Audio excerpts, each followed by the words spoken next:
Withdrawal, silence, and death in The God of Small Things.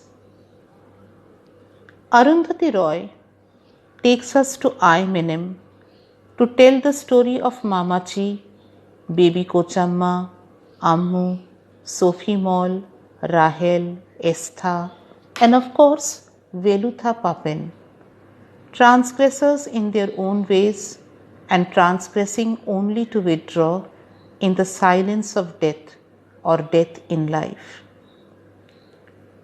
Difficult to say when it all began.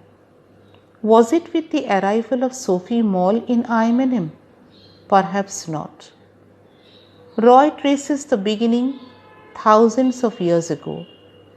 It really began when the love laws were made, the laws that lay down who should be loved and how much. That's how Roy defines the beginning of the small things in her novel, and I take you, for all practical purposes, to that hot afternoon when Ammu, looking at herself in the long mirror on the bathroom door, suddenly realizes with a cold feeling that life had been lived, that her cup was full of dust, that the air, the sky, the trees, the sun, the rain, the light, the darkness were all slowly turning to sand. That sand would fill her nostrils, her lungs, her mouth, would pull her down, leaving on the surface a spinning swirl like crabs leave when they burrow downwards on a beach. The noisy swirl of the spinning ceiling fan was Ammu's only company when she died in that viable, dieable age of 31, all alone in a grimy room in Bharat Lodge with rattle in her phlegm-filled lungs. She had transgressed the laws that lay down who should be loved and how much. Ammu had run away with an assistant manager of a tea estate in Assam, only to return with her twins as a divorced daughter from an inter-community love marriage to that old Menem aloof-looking house that wore its steep, gabled roof pulled over its ears like a low hat, only to touch that untouchable Velutha, only to be dispossessed of that bedroom into which Ammu would first be locked and then lock herself. The same bedroom where Estha would be returned after being returned to his Baba. The same room in which Ammu would pack Estha's little trunk and khaki hold-all. Chaco refers to anything related to the factory as his, and clearly confesses to his sister that what is yours is mine and what's mine is also mine. She, as a daughter, has no claim to any property, no locus standi. And now in Estha's room, Ammu's room once, silence hung in the air like a secret loss. The silence that had engulfed Estha when his childhood had bid him a stealthy farewell, when he had opened his mouth for that yes, to answer that all-important question of the inspector. Estha had identified the Paravan Velutha as their abductor. That was 23 years back, when Estha and Rahel thought of themselves together as me and separately, individually as we or us. And now Rahel thinks of Estha and herself as them, because, as she feels, the two of them are no longer what they were or ever thought they'd be. Now they have separate sets of edges, borders, boundaries, brings, and limits on their separate horizons. Estha had just stopped talking altogether. It had been a gradual process. It seemed he had nothing more to say. The pervasive silence had persisted, and, in Roy's words, stripped his thoughts of the words that described them. Over the years, Esther withdrew from the world, and now he is a well-dressed man with a quiet walk. He is like a fisherman in a city with sea secrets in him. It is a silence that can perhaps never be recovered. And Esther, in his attempt, shows Ammu that he was not a millstone around her neck and that he could set up a home away from home in the history house, the heart of darkness, emerges as a transgressor. We see him along with Rahel and Sophie Mall, dragging that boat into the dark and quiet Meenachal that would soon draw Sophie into its inky depths. The loss of Sophie Mall stepped slowly around Aymenem house like a quiet thing in socks. It hid in books and food in Mamachi's violin case. Mamachi's violin had long been silenced by Papachi, and years later, when old blind Mamachi tries to entertain Sophie Mall with a chocolate melody, Chaco stops her. "Mama, that's enough. Enough violin." She puts her violin in its violin-shaped box, which closes like a suitcase, and music closes with it. Blind, brass vase beaten, displaced and dispossessed, Chaco's sleeping partner of Paradise Pickles puts on her dark glasses and draws the drapes across the hot day. Mamachi, the young, economically self-dependent wife of a jealous, high-ranking government official, had transgressed her limits by becoming the center of attention. Hence, she is silenced first by her husband and then her son. Roy depicts women around the factory as either displaced, Mamachi, dispossessed, Ammu, or sexually exploited, women workers. Papachi, the imperial entomologist, retires as the joint director, entomology, and spends the last phase of his life with a gnawing anger on being deprived of the due credit of discovering a moth that is unjustly named after an acting director in the Department of Entomology.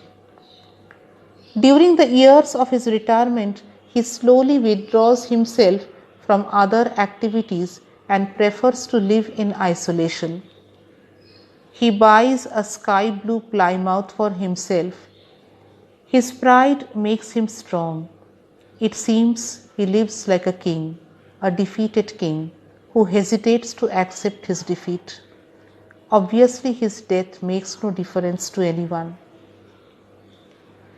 And then, after Sophie Mall was drawn into the silence of the depths of Meenachal and Chaco left for Canada, baby Kochamma tried to maintain the old car with its Paradise Pickles and Preserves sign, and then she took up television and abandoned both the car and the garden. The car gradually resembled an angular arthritic hen settling stiffly on her clutch of eggs. The signboard fell inwards like a collapsed crown, and in the silent abandoned factory, Cobweb sat on the sealed old pickle vats. The very word paradise in the name of the factory is quite ironic, as it denotes an idyllic place. The revered life-changing Meenachal had its teeth drawn, spirit spent, and now is a slow, sludging green ribbon transporting garbage to the sea. Meenachal had changed the lives of many.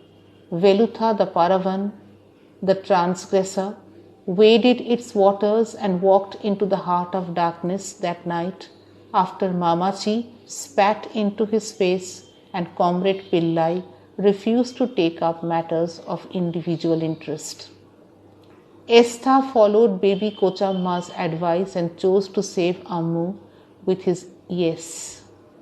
Silence slid like a bolt. Someone switched off the light and Velutha disappeared. Death came to the swollen, battered, mangled Velutha half an hour past midnight. The lovers identified themselves with nature, and their transgressive act becomes a metaphor for the power of nature, which was crushed down by the brutalizing forces of society. The degradation of the environment is reflected through the ecological changes that Rahel notices on her return to Aymenem. The turbulent Aymenem has now turned into a slow, sludging ribbon. Baby Kochamma silences Velutha and then gradually turns into a shrunken, conical person, living her life backwards.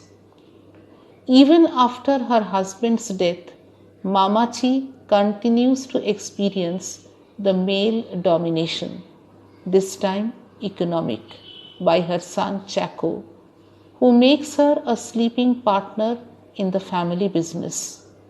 The lifelong oppressions Mamachi had experienced do not make her hostile to the system. Rather, she becomes an accomplice to it. She justifies Chaco's libertine relationship with women workers in the factory simply as men's needs, while contrarily, she becomes repulsive with Ammu's women's needs.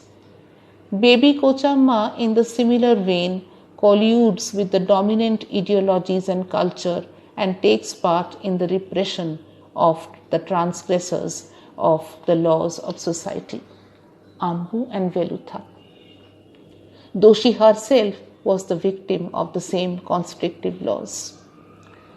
In her younger days, baby Kochamma broke the love laws by daring to love Father Mulligan and becoming a Roman Catholic against the wishes of her father. She first withdraws into a convent and then into her ornamental garden, the garden of her wishes, taking pride in her collection of phallic anthurium, the flower she loved the most. And then finally she withdraws into the world of satellite TV, keeping the doors and windows locked. In the dim light of the dining room, her jewelry decked body looks younger in a strange sunken way. Time has stopped for this 83-year-old baby.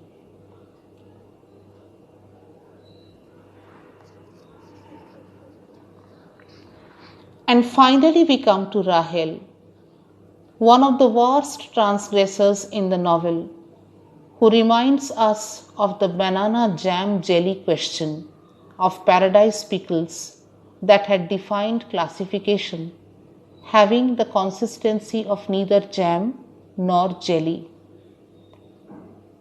She had broken all rules and crossed into the forbidden territory. After Esther was returned, Rahel moved from school to school, facing expulsions in her attempts to know how much the breasts hurt or how well the house mistress's false hair bun burnt, and how nice is felt smoking a cigarette. She spent 8 years in college without finishing the 5-year undergraduate course and taking her degree in architecture, which had never aroused any serious interest in her. She had a fierce lack of ambition. She intimidated the boys by her waywardness, and they left her alone. Rahel drifted into marriage like a passenger drifts towards an unoccupied chair in an airport lounge. Her marriage with Larry had to break, for she never belonged to him. But when they made love, he was offended by her eyes. They behaved as though they belonged to someone else. And now divorced, Rahel returns to Aymenem, leaving her job in America. She returns to Esther, only to find they are no longer we, but them. The final transgression is enacted in Ammu's bedroom, from where Esther was returned and where he is re-returned. The love-making between the two egg twins, the spinning swirl that pulled Ammu down on that hot afternoon, disturbs the quietness in Esther's head when he meets a 23 years older Rahel. The world locked out for years suddenly flooded in. A dam had burst and savage waters swept everything up in a swirling.